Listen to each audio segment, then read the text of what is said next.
Hello student, कैसे हैं आप। उम्मीद करते हैं स्वस्थ होंगे, मस्त होंगे। तो देखिए आज का हमारा टारगेट क्या है। Class 12 chemistry chapter second electrochemistry यानी विद्युत रसायन के इंपॉर्टेंट क्वेश्चन का ये पार्ट सेकंड है। ठीक है, तो ये वो क्वेश्चन है जो बोर्ड परीक्षाओं में बार बार पूछे जाते हैं। ठीक है, तो आज उन्हीं को हमको डिस्कस करना है, उन्हीं इंपॉर्टेंट क्वेश्चन के बारे में हमको पढ़ना है। तो चलिए आज की पढ़ाई शुरू करते हैं। क्वेश्चन नंबर 9 है, कह रहा है कि 0.05 मोल पर लीटर NaOH विलयन के कॉलम का व्यास 2 सेंटीमीटर तथा लंबाई 100 सेंटीमीटर है। विलयन के कॉलम का विद्युत प्रतिरोध 5.55 गुणे 10 की घात 3 ओम है। इसकी प्रतिरोधकता चालकता तथा मूलक चालकता ज्ञात कीजिए। देखिए हमको जो है विलयन का प्रतिरोधकता ज्ञात करनी है। विलयन का जो प्रतिरोधकता मतलब होता है विशिष्ट प्रतिरोध। हमको विशिष्ट प्रतिरोध और विशिष्ट चालकता और उसके साथ हमको मूलक चालकता निकालनी है। ठीक है, तो चलिए इनको सॉल्व करते हैं। सबसे पहले विलयन की सांद्रता, विलयन की सांद्रता जो है m इज इक्वल टू दिया गया है 0.05 मोल पर लीटर। ठीक है, अब देखिए ये जो कॉलम का व्यास है, कॉलम का व्यास, तो कॉलम का व्यास दिया गया है हमारा d बराबर 2 सेंटीमीटर। इसको हम लोग क्या करते हैं, इसकी त्रिज्या निकाल लेते हैं। तो r बराबर त्रिज्या जो है व्यास की आधी होती है, 2 का आधा 1 सेंटीमीटर हो जाएगा। ठीक है, और जो है तो यहीं पे इसका क्षेत्रफल निकाल लेते हैं। कॉलम का क्षेत्रफल, कॉलम के अनुप्रस्थ परिच्छेद का क्षेत्रफल, अनुप्रस्थ परिच्छेद का क्षेत्रफल, तो ये a बराबर हो जाएगा। क्योंकि हम जानते हैं जो कॉलम हमारा है उसका व्यास दिया गया है, तो हमने त्रिज्या निकाल दी और हमको क्षेत्रफल निकालना है। तो क्षेत्रफल हमारा हो जाएगा pi r square, pi r square. तो a बराबर हो जाएगा, पाई की वैल्यू होती है 3.14 गुणे आर, आर का मतलब 1 है तो 1 का स्क्वायर 1 ही होगा। तो यानी कुल मिला जुला कर हमको मिल जाएगा 3.14 इतना सेंटीमीटर स्क्वायर। ये देखिए हमारा आ गया क्षेत्रफल। ठीक है, क्षेत्रफल आ गया। हमको लंबाई दी गई है, कॉलम की लंबाई, कॉलम की लंबाई, तो लंबाई L बराबर हमारा हो जाएगा 100 सेंटीमीटर, 100 सेंटीमीटर। देखिए हमको निकालना है विशिष्ट प्रतिरोध या प्रतिरोधकता, यहां दी गई ना, विशिष्ट प्रतिरोध या प्रतिरोधकता निकालनी है। ठीक है, इसको निकालने के लिए हम फॉर्मूला लगाएंगे, रो प्रतिरोधकता होती है ना, तो विशिष्ट प्रतिरोध या इसी को हम लोग कहते हैं प्रतिरोधकता। तो प्रतिरोधकता रो बराबर होता है RA/L, तो ये हो जाएगा RA/L। इसी पे हम लोग रख देते हैं। ठीक है, आइए इधर देखते हैं क्या होता है। तो rho is equal to r, r की वैल्यू दी गई है यहां पे, देखिए 5.5 गुणे 10 की घात 3, ये आर की वैल्यू हो गई। ए की वैल्यू आई है 3.14, तो गुणे 3.14 और बटे लंबाई एल की वैल्यू हमको दी गई है 100 बटे 100 हो गया। ठीक है, ये देखिए 100 से 1000 को काटेंगे तो यहां हमारा 10 बच जाएगा। ठीक है, तो रो इज इक्वल टू हो जाएगा 5.55 गुणे 3.14 और गुणे 10, 10 से गुणा करेंगे पॉइंट हमारा यहां आ जाएगा, तो ये हो जाएगा 55.5 गुणे 3.14। ठीक है, तो रो इज इक्वल टू, अब हम क्या करेंगे 55.5 और 3.14 का कर देंगे गुणा। ठीक है, इन दोनों का गुणा करेंगे तो हमारे पास आएगा 174.27, 174.27 इतना आ जाएगा। ठीक है, ओम सेमी इनवर्स, ये हो जाएगा। ये विशिष्ट प्रतिरोधकता आ गई। अब हमको निकालना है विशिष्ट चालकता, कप्पा का मान निकालना है, ठीक है। तो विशिष्ट चालकता, विशिष्ट चालकता या उसी को हम लोग चालकता कह देंगे। ये कप्पा इज इक्वल टू 1/ρ, ठीक है। कप्पा जो होती है विशिष्ट प्रतिरोध का व्युत्क्रमानुपाती होती है, व्युत्क्रम होती है। तो यहां हमारा हो जाएगा कप्पा इज इक्वल टू 1/ρ। रो की वैल्यू आई है 174.27। तो लास्ट में हमको मिल जाएगा, इन दोनों का हम लोग कर देंगे भाग, ठीक है। एक में 174.27 से हम लोग भाग करेंगे तो यह जाएगा 0.00573, 0.00573, इतना हमारा आ जाएगा, ठीक है। ये ohm inverse semi inverse, ohm inverse semi inverse, ये इसका मात्रक होता है, ठीक है। ये हमको विशिष्ट चालकता भी मिल गई। अब देखिए हमको निकालना है मोलर चालकता, ठीक है, मोलर चालकता। तो यहां देख लीजिए मोलर चालकता। तो मोलर चालकता जो होती है ये होता है हमारा लैम्डा एम। तो lambda M is equal to होता है कप्पा इंटू 1000, कप्पा इंटू 1000, और अपान होता है कैपिटल एम के। तो lambda M is equal to, kappa की वैल्यू यहां से आई है 0.00573, 0.00573 गुणे 1000 और बटे हो जाएगा एम, एम की वैल्यू यहां से दी गई है 0.05, 0.05, ठीक है।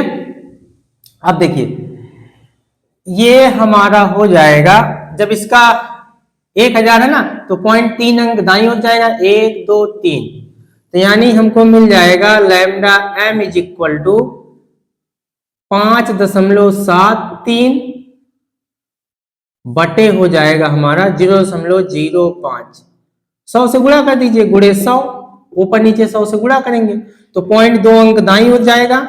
तो हमारा lambda M is equal to हमारा आ जाएगा, ये पूरा हो जाएगा हमारा 573 और बटे हो जाएगा 5, तो 5 से भाग कर देंगे तो lambda M is equal to 5 एकम 5, और ये हो जाएगा हमारा 5 एकम 5, यहाँ 2 बचा है तो 5 चौक 20, ठीक है। अभी 3 बचेगा तो पॉइंट लगाएंगे, 0 उतर जाएगा, यानी 5 36, तो 114.6 हमारा आंसर आएगा, ठीक है, 114.6 यही हमारा आंसर हो जाएगा, ठीक है। आप लोग देख लीजिए, नोट भी कर सकते हैं आप लोग, ठीक है। और अगर इसका मात्रक लिखना चाहें तो मात्रक भी हम लोग लिख सकते हैं, ohm inverse semi square mole inverse, ये इसका मात्रक होता है, ठीक है, नोट कर लीजिए। देखिए आगे हमारा क्वेश्चन नंबर 10 है, नेक्स्ट क्वेश्चन है, कह रहा है अभिक्रिया 2Ce4 plus CO arrow 2Ce3 plus CO2 plus के लिए E0 Ce4 प्लस, ये Ce4 प्लस Ce3 प्लस में कन्वर्ट हो रहा है, इसका मान ज्ञात करना है हमको। E0 सेल बराबर दिया गया, यानी सेल का विद्युत वाहक बल दिया गया है 1.89 वोल्ट, तथा E0 CO, ये CO2 प्लस में कन्वर्ट हो रहा है, इसका मान दिया गया है 0.28 वोल्ट। देखिए रिएक्शन हमको ये दिया गया है, पहले इसमें हम समझते हैं कि कहाँ ऑक्सीकरण हो रहा है और कहाँ अपचयन हो रहा है, यानी कौन सा कैथोड वाला रिएक्शन है और कौन सा एनोड वाला है, तभी हम विद्युत वाहक बल के सूत्र से इसको निकाल लेंगे। विद्युत वाहक बल का सूत्र होता है E0 सेल बराबर E cathode minus E anode, ऐसे फार्मूले से हम लोग इसको निकाल लेंगे, ठीक है। तो सबसे पहले CO4 प्लस जो है Ce4 प्लस ये Ce3 प्लस में कन्वर्ट हो रहा है, इसका मतलब इसने क्या किया, इलेक्ट्रॉन को ग्रहण किया, ठीक है। तो ये एक इलेक्ट्रॉन को ग्रहण किया, और जब ग्रहण किया तो यहां कौन सी क्रिया हो गई, अपचयन हो गया, ठीक है, यहां हो गया अपचयन, ठीक। और ये देख रहे हैं हमारा जो CO है ये CO2 प्लस में कन्वर्ट हो रहा है, ठीक है। यानी CO ने क्या किया, 2 इलेक्ट्रॉन ग्रहण कर त्याग कर दिया, ये 2 इलेक्ट्रॉन त्याग कर दिया, और जब 2 इलेक्ट्रॉन त्याग किया तो CO से CO2 प्लस बनाया, तो यहां हमारा हो गया ऑक्सीकरण, क्योंकि ये इलेक्ट्रॉन का त्याग कर रहा है, इलेक्ट्रॉन के त्याग में होता है ऑक्सीकरण, ठीक है।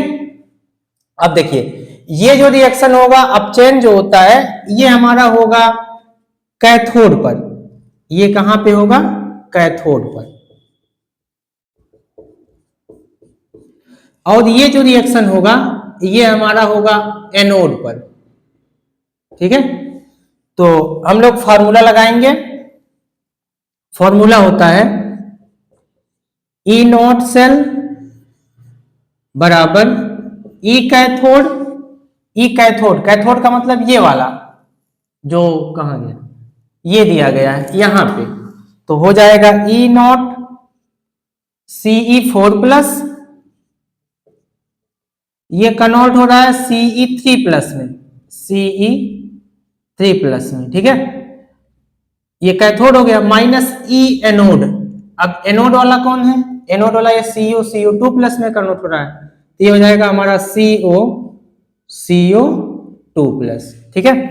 तो दोनों की वैल्यू आप रख दीजिए, तो E नॉट सेल की वैल्यू हमको दी गई है 1.89, 1.89 बराबर, इसका मान हमको निकालना है, तो इसको ऐसे भी लिख देंगे, तो E नॉट Ce4 प्लस, ये कन्वर्ट हो रहा है Ce3 प्लस में, ठीक है, माइनस, अब इसकी वैल्यू दी गई है -0.28, तो आगे माइनस, तो अंदर भी माइनस, तो इसको ब्रैकेट में लिखेंगे 0.28, ये हो जाएगा, ठीक है।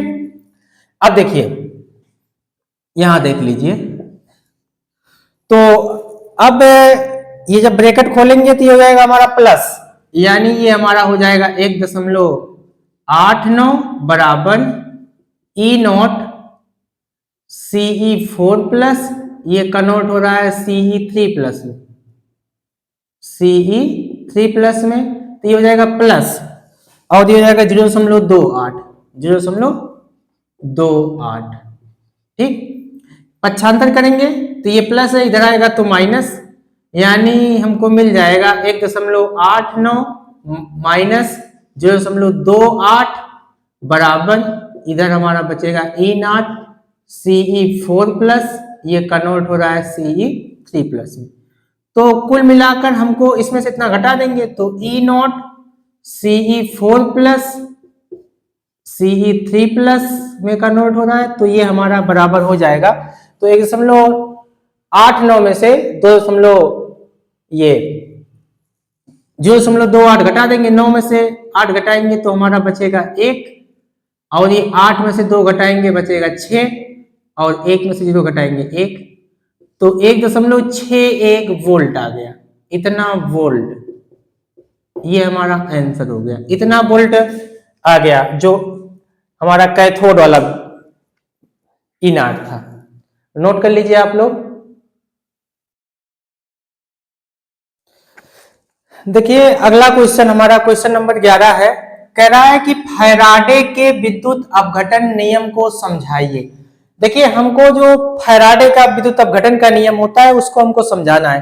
देखिए फैराडे ने विद्युत अपघटन के 2 नियम दिए। पहला नियम क्या है कि विद्युत अपघटन की क्रिया में इलेक्ट्रोडों पर मुक्त या एकत्रित होने वाले पदार्थ की जो मात्रा W होती है वो उसमें प्रवाहित आवेश Q के समानुपाती होता है। ठीक है, एक बार रिपीट कर रहे हैं, विद्युत अपघटन की क्रिया में इलेक्ट्रोडों पर एकत्रित या मुक्त होने वाली पदार्थ की मात्रा W उसमें प्रवाहित आवेश के समानुपाती होता है। ठीक है, यहां देखिए हम लिखे हैं विद्युत अपघटन की क्रिया में इलेक्ट्रोडों पर मुक्त या एकत्रित होने वाले पदार्थ की मात्रा W उसमें प्रवाहित आवेश के समानुपाती होता है। यानी हम कह सकते हैं कि W जो है, W ये समानुपाती हो जाएगा हमारा Q के। ठीक है, W समानुपाती Q। तो समानुपाती चिन्ह हटाएंगे तो एक नियतांक जोड़ेंगे यानी स्थिरांक जोड़ेंगे तो Z, तो W बराबर हो जाएगा ZQ। W बराबर क्या हो जाएगा ZQ। ठीक, ये हमको मिल जाएगा, जहां ये जो जड़ है ये विद्युत रासायनिक तुल्यांक है, विद्युत रासायनिक तुल्यांक, जड़ बराबर विद्युत रासायनिक तुल्यांक। एक फॉर्मूला हम पढ़े हैं कि आवेश Q बराबर होता है IT के, Q बराबर क्या होता है IT, आवेश की परिभाषा से। तो Q की वैल्यू यहां रख देंगे तो W इज इक्वल टू हो जाएगा ZIT, Q की जगह IT हो जाएगा, ये हमको फॉर्मूला मिल जाएगा। अगर हम मान लें यदि I बराबर यानी धारा जो है 1 एम्पियर है, I बराबर 1 एम्पियर है, और जो आवेश वो समय है, समय t बराबर 1 सेकेंड है, समय 1 सेकेंड है, तो जो W बराबर है ये जड़ के हो जाएगा, यानी जो इलेक्ट्रोडों पर एकत्रित या मुक्त होने वाली पदार्थ की मात्रा है वो विद्युत रासायनिक तुल्यांक जो होता है वो जड़ के बराबर हो जाएगा। ठीक है, पहला नियम आप लोग नोट कर लीजिए। देखिए आगे हमारा फैराडे का द्वितीय नियम है, इनका दूसरा नियम देखिए। दूसरा नियम ये कहता है इनका कि जब विभिन्न विद्युत अपघट्यों के विलयन में समान धारा प्रवाहित की जाती है, कहने का मतलब ये विद्युत अपघट्य अलग अलग रहे और धारा हमारी समान हो। जब विभिन्न विद्युत अपघट्यों के विलयन में समान धारा प्रवाहित की जाती है तो इलेक्ट्रोडों पर मुक्त या एकत्रित होने वाले पदार्थ की जो मात्रा W होती है वो उनके तुल्यांकी भारों के समानुपाती होती है या उनके बराबर होता है। ठीक है, जो पदार्थ की मात्रा होती है वो उनके तुल्यांकी भारों के समानुपाती होता है। ठीक है, तो यानी हम कह सकते हैं कि मान लीजिए एक विद्युत अपघट्य में पदार्थ की मात्रा W1 है तो उसका जो तुल्यांकी भार होगा वो E1 हो जाएगा, तो ये W1 समानुपाती हो जाएगा E1 के। ठीक है, और कोई दूसरा विद्युत अपघट्य है जिसमें पदार्थ की मात्रा W2 है तो इसका तुल्यांकी भार E2 हो जाएगा। तो इनको हटाएंगे तो एक नियतांक जोड़ेंगे, तो W1 ये W1 बराबर हो जाएगा, देखिए E1 इसकी जगह पे जड़, तो जड़ E1 हो जाएगा और इधर हो जाएगा हमारा W2 बराबर जड़ E2 हो जाएगा। ठीक है, अब हम क्या करेंगे, दोनों का भाग कर देंगे। ठीक है,